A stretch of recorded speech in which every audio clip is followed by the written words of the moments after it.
going to show you how to install the Oasis Onyx Ultra Countertop Water Cooler. The first thing you're going to want to think about when installing this unit is you'll have a power cord that needs to plug into a nearby outlet, and two, you'll have a water tube that needs to connect up to your cold water supply. For us, how we're going to install this particular unit is we want access to both the family room, which is over here, as well as the kitchen. So we're choosing to install it right on the counter here. So the first thing we're going to do is we're actually going to just put an X on the counter where we're going to drill the hole. I'm going to put some duct tape over the X. The reason for the duct tape is that you're going to need some surface that the drill bit can bite into so that it doesn't start traveling all over the counter. So I'm just going to mark the X above it. It just makes it a softer surface where it can actually grab hold of something in the middle before it starts wandering all over. Okay, so you can take either a nail with a hammer or you can take a small drill bit. Either way, what you want to do, I'm using a nail, is you want to take the nail, put it in the middle of the hole,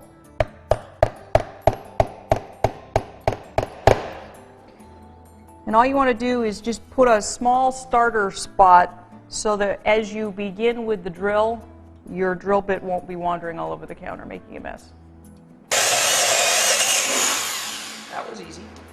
So now I am going to drill a hole through the wall here because we're headed to the other side of the counter.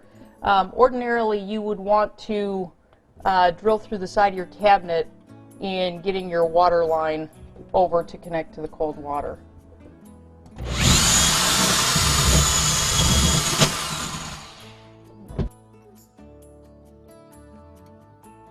So now take a hold of the top of the filter system, and you're going to see two holes in the bottom of the plate.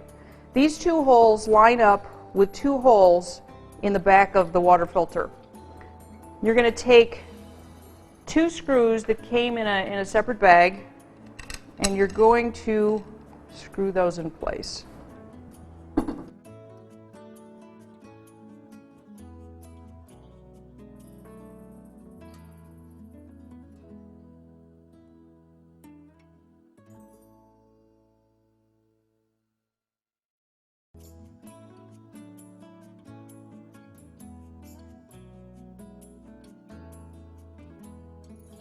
Okay, take the two filter housings that you received.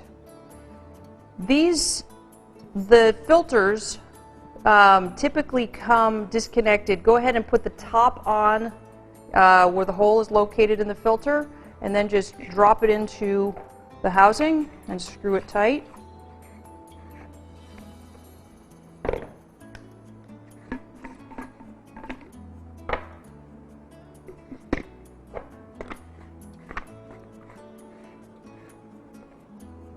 And then go ahead and put them into the back of the filter. Line up the housings and twist a quarter turn, and they're up. The tube that comes out of the top of the water cooler, you can pull out slightly. Go ahead and do that, and then take the blue tube that comes up and push it in. You'll feel, it's important to push it hard. What you'll do is you'll feel it go in a little bit, and if you keep pushing, it'll go up another, say, 1/4 of an inch. You need it to do that in order to seal the connection. We're now going to connect the tubing to the inlet on the filter system. So for us, I'm going to bring it up through our hole in the counter, and I'm going to push it in here. Once again, push it in hard. You should feel it go in a little bit more after you push initially.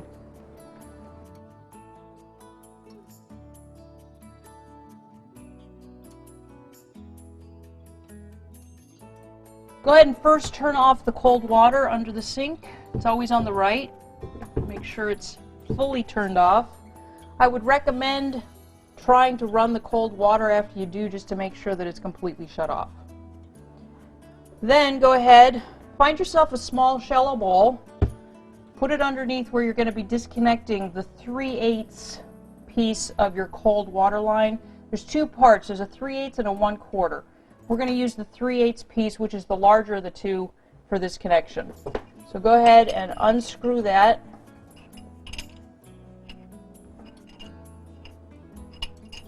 And expect some water to drip after you do. Then take the valve that was included in your package and simply screw on.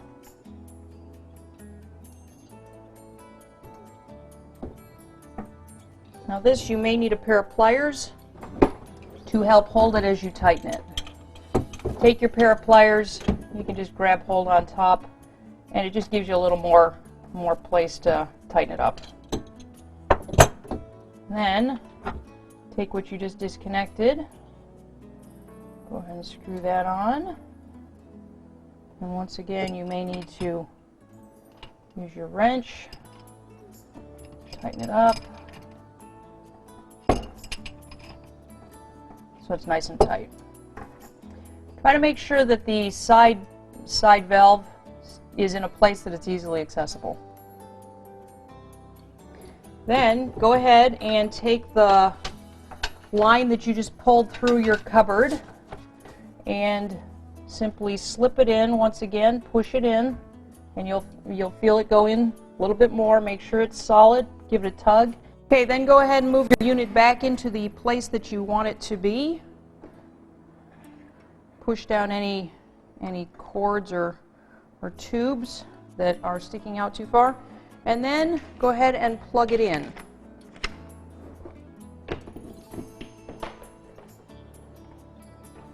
What you'll begin to hear is the refrigeration unit kick on as soon as you do. And you'll also see, if you put your hand under here, you'll see a blue LED light that comes on to illuminate the pour area. Then go ahead and turn your cold water on, making sure you check for any leaks. Check thoroughly, both down where you connected to the cold water as well as in the back of the unit, just to make sure that there's no water flowing anywhere that it shouldn't be. Okay, after everything is all plugged in and you can hear it operating, make sure you flush the system for 10 to 15 minutes to make sure any carbon particles that are in the filters are flushed through. Then, go ahead and enjoy some great tasting water.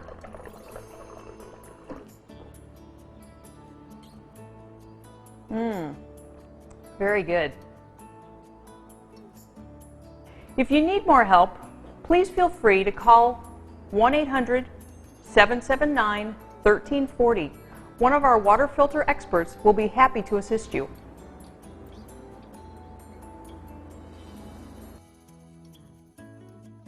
To drill. Except we need to tighten our